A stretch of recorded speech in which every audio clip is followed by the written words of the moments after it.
Assalamualaikum warahmatullahi wabarakatuh.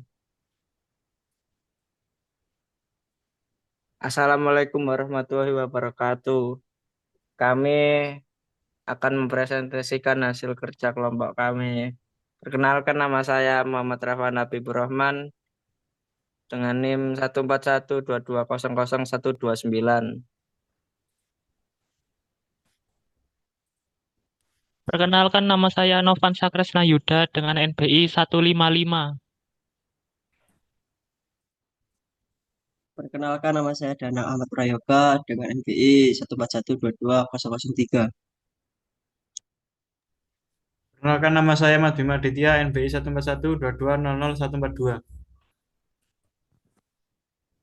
Perkenalkan, nama saya Juan Ramanda Solik dengan NIM 14122000165.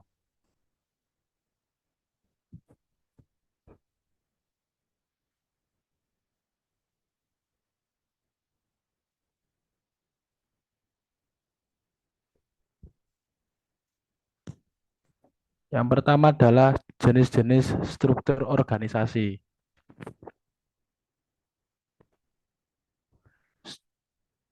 Struktur fungsional. Struktur fungsional adalah bentuk organisasi bisnis yang mengelompokkan karyawan berdasarkan tugas khusus yang sama. Di situ ada presiden direktur, lalu di bawahnya ada audit internal dan direksi-direksi lainnya.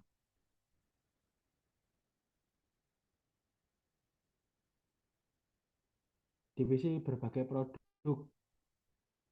Di sini terdiri dari yang tertinggi adalah presiden direktur, lalu ada direktur chief financial officer, sejajarnya ada direktur home care, ada direktur foods, direktur personal care, direktur supply chain, direktur customer development, dan direktur human resource dan corporate relation.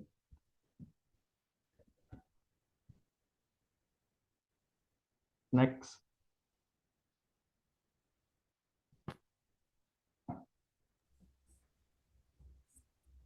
Divisi berbasis pasar. Divisi berbasis pasar adalah struktur organisasi di mana perusahaan dibagi menjadi unit-unit yang berfokus pada segmen pasar tertentu, seperti kelompok pelanggan atau wilayah geografis. Setiap divisi bertanggung jawab untuk melayani kebutuhan spesifik dari segmen pasar tersebut. Struktur ini memungkinkan perusahaan untuk lebih fleksibel dan responsif terhadap perubahan di setiap segmen pasar, namun bisa menghasilkan duplikasi sumber daya antar divisi. Struktur divisi yaitu Chief Executive Officer, dan ada 3 region yang lainnya, dan shared service yaitu sales marketing, product development, logistik, HR, finance, dan procurement. Next. Keunggulan divisi berbasis pasar yaitu sebagai berikut. Setiap divisi berfokus pada segmen pelanggan tertentu sehingga bisa lebih memahami dan melayani kebutuhan mereka. Struktur ini memungkinkan perusahaan menyesuaikan strategi sesuai dengan perubahan di setiap pasar atau segmen. Strategi pemasaran dapat lebih tertarget dan efektif karena disesuaikan dengan karakteristik segmen pasar. Untuk kelemahannya, yaitu setiap divisi mungkin memerlukan departemen pemasaran, penjualan, dan operasional sendiri, yang bisa meningkatkan biaya operasional. Yang kedua, fokus yang terlalu spesifik pada pasar tertentu dapat mengurangi kolaborasi antar divisi. Dan yang terakhir, dengan banyaknya divisi yang fokus pada pasar berbeda, koordinasi bisa menjadi lebih rumit.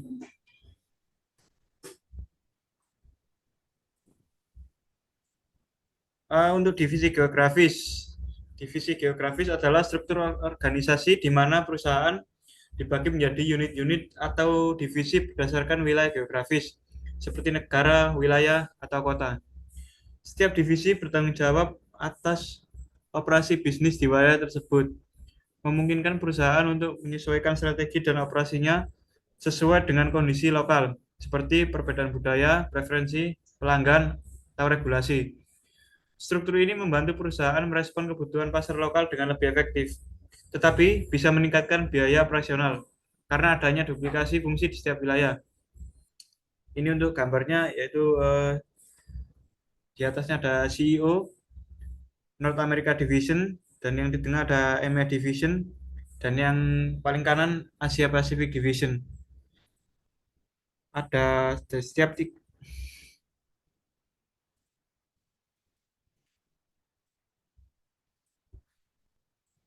divisi geografis. Keunggulan yaitu perusahaan dapat menyesuaikan strategi dan operasional dengan kondisi lokal seperti budaya, hukum, dan preferensi pelanggan. Manajemen di tiap wilayah memiliki wewenang lebih besar sehingga keputusan bisa dibuat lebih cepat. Produk atau layanan bisa diproduksi atau dikirim lebih dekat ke pasar lokal. Untuk kelemahannya, mungkin memerlukan fungsi pendukung yang sama, pasaran keuangan, dan yang lain-lain. Yang kedua, desentralisasi bisa menyebabkan kurangnya koordinasi dengan kantor pusat dan penerapan kebijakan yang tidak konsisten.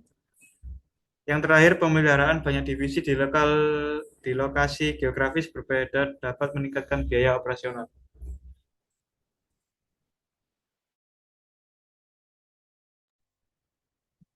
Divisi berbasis proses. Divisi berbasis proses adalah struktur organisasi yang dibagi berdasarkan proses utama dalam hal kerja atau produksi, seperti pengembangan produk, pemasaran, penjualan, atau layanan pelanggan. Setiap divisi berfokus pada bagian tertentu dari rantai nilai perusahaan. Contohnya di gambar di samping yaitu ada CEO, bawahnya CEO ada proses research and development atau disingkat dengan R&D, dan ada proses B manufacturing, proses C marketing, dan bawahnya R&D ada R&D spesialis dan ada R&D spesialis. Dan untuk proses manufacturing ada manufacturing spesialis dan ada juga marketing spesialis. Next. Untuk struktur matriks adalah struktur organisasi di mana karyawan melapor kepada lebih dari satu manajer.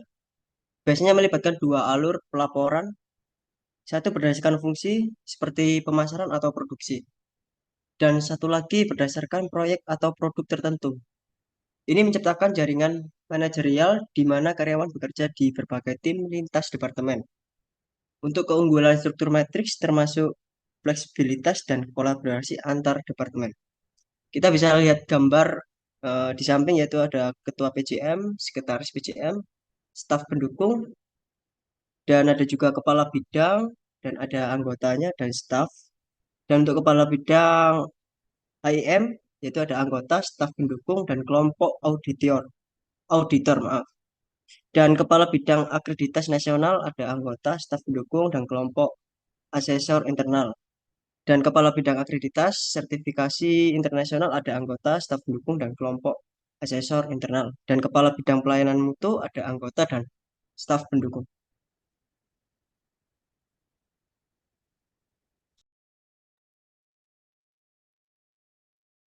Yang selanjutnya adalah struktur melingkar.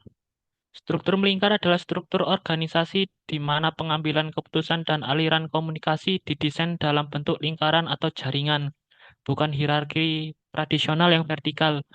Dalam struktur ini, kekuasaan dan tanggung jawab dibagikan secara lebih merata, memungkinkan komunikasi yang lebih langsung dan kolaboratif di seluruh organisasi. Pusat lingkaran biasanya terdiri dari pemimpin atau tim inti, sedangkan anggota lain berada di lapisan luar, semua terhubung untuk mendukung tujuan bersama. Seperti contoh pada gambar di samping kanan ini. Yang paling dalam itu eksekutif, lapisan berikutnya ada manajer, lapisan ketiga itu spesialis. Lebihannya adalah lebih fleksibel dan terbuka, mendukung komunikasi dan kerjasama yang lebih baik di seluruh organisasi. Karyawan memiliki akses yang lebih langsung ke manajemen yang dapat mempercepat proses inovasi dan pengambilan keputusan. Informasi lebih mudah mengalir ke semua bagian organisasi.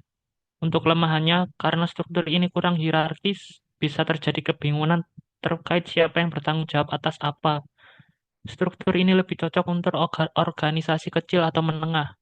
Dalam organisasi besar, kontrol dan koordinasi bisa menjadi sulit.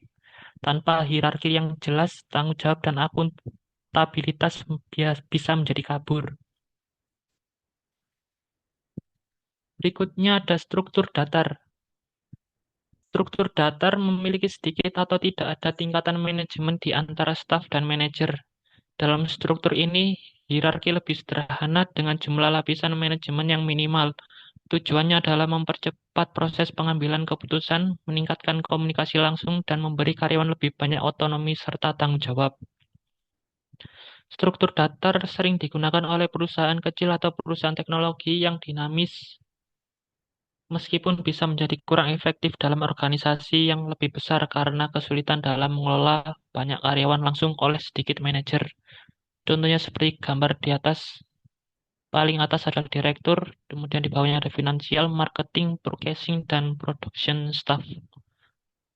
Kelebihannya adalah dengan sedikit lapisan manajemen, keputusan bisa dibuat lebih cepat dan lebih dekat dengan level operasional.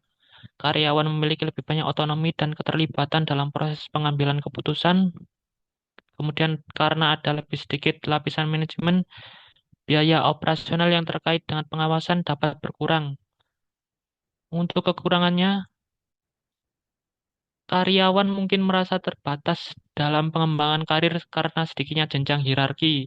Dalam organisasi yang lebih besar, koordinasi bisa menjadi tantangan tanpa adanya struktur hierarkis yang jelas. Manajer yang ada mungkin terbebani karena harus mengawasi banyak karyawan secara langsung.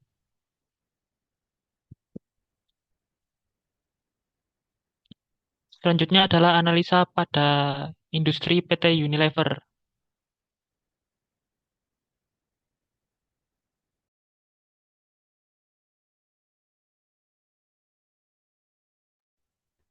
Struktur organisasi dari PT Unilever. Ada RUPS, di bawahnya ada pres dan komisaris, sejajar dengan komite audit, di bawahnya ada presiden direktur. Presiden direktur, di bawahnya lagi ada direktur Chief Financial Officer, lalu di sebelahnya ada sejajarnya ada direktur Care and Food, lalu ada direktur Personal Care, ada direktur Ice Cream and Marketing Service, ada direktur Supply Chain, direktur Customer Development, ada juga direktur Human Resource, ada juga direktur dan sekretaris perusahaan, dan audit internal. Yang pertama, direktur Chief Financial Officer itu bertugas sebagai Finance and Accounting, Corporate Management, Business System IT, and ERP, dan Legal Service. Lalu ada Direktur Personal Care, bertugas sebagai Commercial Personal Care dan Marketing Personal Care. Lalu ada Direktur Ice Cream dan Marketing Service sebagai Commercial Ice Cream Marketing dan Marketing Service, yaitu ada CMI, CCM, dan CAS. Direktur Supply Chain bertugas sebagai Commercial Supply Chain, Customer Service Supply, Management, Quality Assurance and Environment, Supply and Demand Planning, Engineering and Safety, Manufacturing, dan Logistik. Lalu ada Direktur Customer Development, bertugas sebagai Activation Implementation Management, Sales, Operation, Customer Marketing and Trade Category Management, Commercial Customer Development, dan Customer Development Management. Direktur Human Resource sebagai Corporate General Affairs, HR Business Partner, Industrial Relation, Express timnya ada Talent dan Learning, terus Remunerations, Service Delivery Center, dan Medical Service. Dan yang terakhir adalah Direktur dan Sekretaris Perusahaan. Sebagai Corporate Secretary, Corporate Communication, di bagian Internal Communication, Media Relation, dan External Affairs. Ada juga Unilever Indonesia Foundation, and Changing Livelihood, Public Health and Education Environment, dan Investor Relation. Next.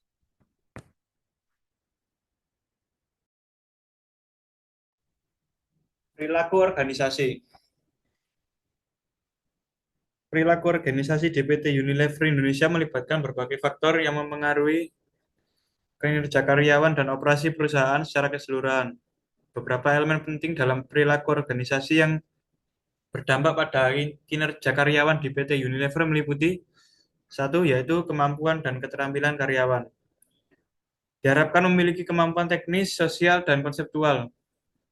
Kemampuan teknis melibatkan penggunaan pengetahuan dan keterampilan teknis dalam kerjaan. Sementara kemampuan sosial mencakup kemampuan berinteraksi dan memotivasi orang lain. Kemampuan konseptual berkaitan dengan pemahaman tentang kompleksitas organisasi dan bagaimana bertindak sesuai dengan tujuan keseluruhan organisasi. Yang kedua, motivasi kerja. Motivasi karyawan memainkan peran penting dalam meningkatkan kinerja. Motivasi yang tinggi membuat karyawan lebih bersemangat untuk mencapai tujuan perusahaan, yang pada akhirnya meningkatkan produktivitas dan komitmen mereka terhadap pekerjaan. Next. Yang ketiga, gaya kepemimpinan. Gaya leadership yang efektif di PT Unilever sangat berpengaruh dalam mengarahkan, mengontrol, dan memotivasi karyawan untuk mencapai target organisasi. Leadership yang baik dapat meningkatkan kepercayaan karyawan terhadap pemimpin dan memperkuat kerjasama tim. 4. Komunikasi. Komunikasi yang efektif antara manajemen dan karyawan sangat penting untuk memastikan pemahaman yang jelas tentang tujuan pekerjaan dan penyelesaian masalah. Karyawan yang memiliki akses ke informasi yang tepat cenderung bekerja lebih baik. Yang kelima, iklim organisasi. Di PT Unilever mencerminkan bagaimana karyawan merasakan lingkungan kerja mereka, termasuk hubungan interpersonal, fasilitas kerja, dan sistem penghargaan serta sanksi. Iklim yang baik dapat menciptakan suasana kerja yang nyaman, meningkatkan kepuasan dan produktivitas karyawan. Faktor-faktor ini secara keseluruhan mempengaruhi kinerja karyawan di PT Unilever dan membantu perusahaan mencapai tujuan organisasionalnya melalui sinergi antara kepemimpinan, motivasi, dan komunikasi yang tinggi.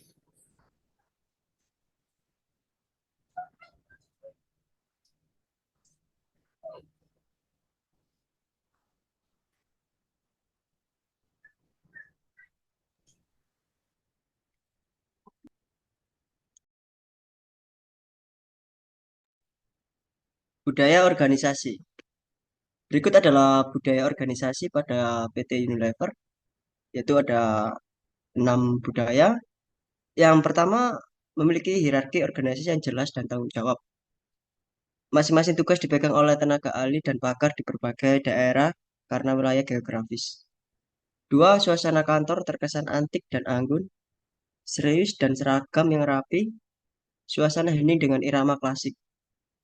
3. Para manajer bekerja dengan tekun, budaya memperbaiki diri untuk meningkatkan kompetensi, menjadikan budaya organisasi Unilever menjadi kuat.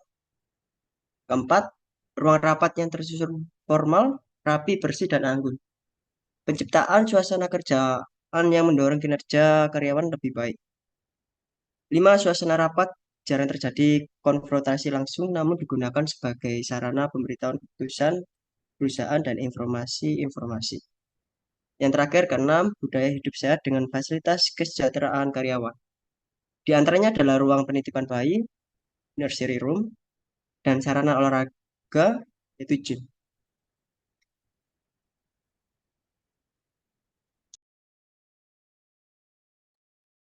Berikutnya adalah nilai-nilai organisasi pada PT Unilever. Nilai-nilai inti PT Unilever dapat menyimpulkan beberapa nilai yang berdasarkan sejarah, produk, dan reputasinya di industri. Berikut ada beberapa nilai yang kemungkinan besar menjadi pondasi budaya organisasi Unilever. Yang pertama, kualitas. Unilever dikenal dengan komitmennya pada kualitas produk. Ini mengindikasikan adanya nilai yang kuat terhadap keunggulan, presisi, dan kepuasan pelanggan. Yang kedua, inovasi. Dengan sejarah panjang dalam industri sepeda, Unilever kemungkinan besar memiliki nilai inovasi yang tinggi. Hal ini terlihat dari upaya perusahaan dalam mengembangkan produk baru seperti sepeda roda besar, terutama di Indonesia. Yang ketiga, kehandalan. Sebagai produsen sepeda yang telah lama berdiri, Unilever mungkin sangat menjunjung tinggi kehandalan produk. Nilai ini tercermin dalam penggunaan material berkualitas dan proses produksi yang ketat. Yang keempat, kemitraan. Unilever memiliki jaringan kemitraan yang luas baik dengan pemasok maupun distributor. Ini menunjukkan adanya nilai kolaborasi, kepercayaan, dan hubungan jangka panjang. Yang kelima, orientasi pada pasar. Fokus Unilever pada ekspor menunjukkan adanya orientasi yang kuat pada pasar global. Nilai ini mendorong perusahaan untuk terus beradaptasi dengan kebutuhan dan tren pasar yang dinamis. Yang keenam, kemandirian. Sebagai perusahaan manufaktur, Unilever mungkin memiliki nilai kemandirian yang tinggi. Hal ini tercermin dalam upaya perusahaan untuk terus mengembangkan kemampuan produksi dan mengurangi ketergantungan pada pihak luar.